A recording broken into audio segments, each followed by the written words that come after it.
You ever get that feeling like you're squeezing every last drop out of life, just trying to get by? Well, today we're going to explore a pretty powerful idea. What if, instead of squeezing that one lemon, you could plant a whole garden? This is all about making that shift from a mindset of scarcity to one of true abundance. Yeah, this visual just says it all, doesn't it? On one side, you can almost feel that tension, that desperate need to get every single drop. That's survival mode. But on the other side, there's this sense of ease, of peace. That's abundance.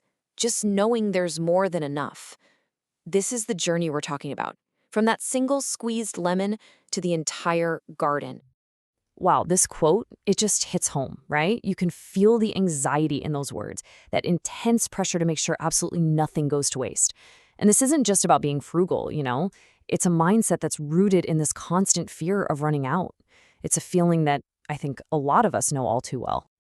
So let's put a name to this feeling. It's called poverty consciousness. And the most important thing here, like the subtitle says, is that this has nothing to do with the number in your bank account. It's all about the patterns inside your head. Okay, so here's the deal. Think of it like a filter that you see the world through. Every opportunity, every dollar, every single choice you have to make gets strained through this belief that there's just not enough.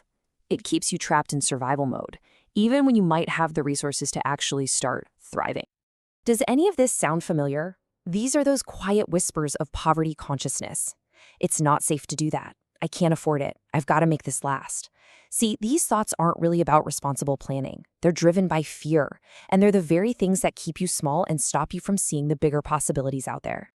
This right here, this is such a crucial distinction. Being broke, that's a temporary financial situation. It can change. But poverty consciousness?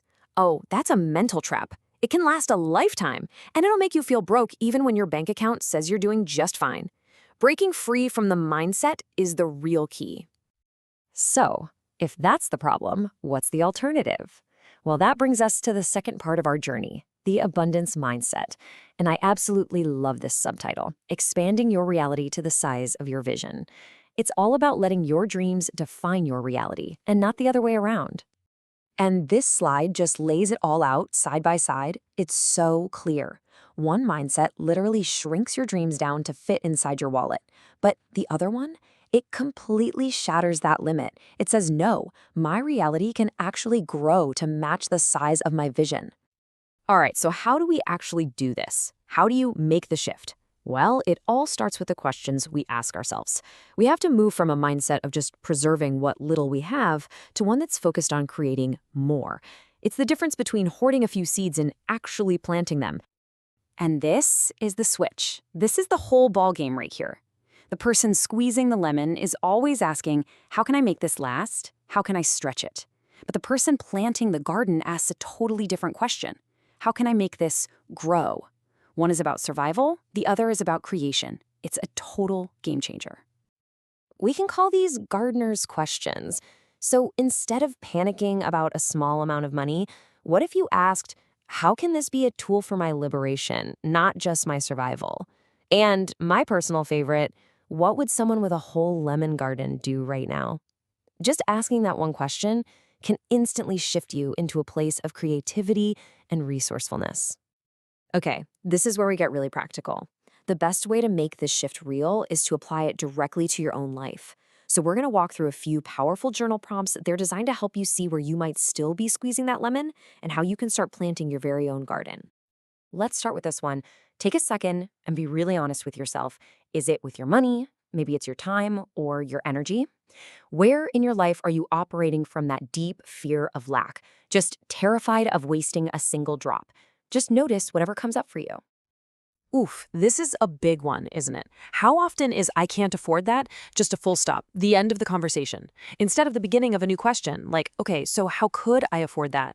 This really challenges us to look beyond those immediate knee-jerk reactions of scarcity.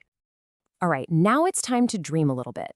Your lemon garden is totally unique to you. What does it actually look like? Is it financial freedom, more time with your family, the ability to travel the world? Get really specific here. Define what abundance looks and feels like for you, so you have a clear destination you're moving towards. This doesn't have to be some huge, expensive thing. It could be a book, a course, or even just taking an hour of quiet time for yourself. Investing in yourself is the ultimate act of an abundance mindset. It's like a quiet declaration that you are worthy of care and that you're capable of growth. So, where have you been a little hesitant to invest in you? And this last question, this really ties it all together. If you truly, deep down, believed that there is always more on the way, more resources, more opportunities, what would change for you?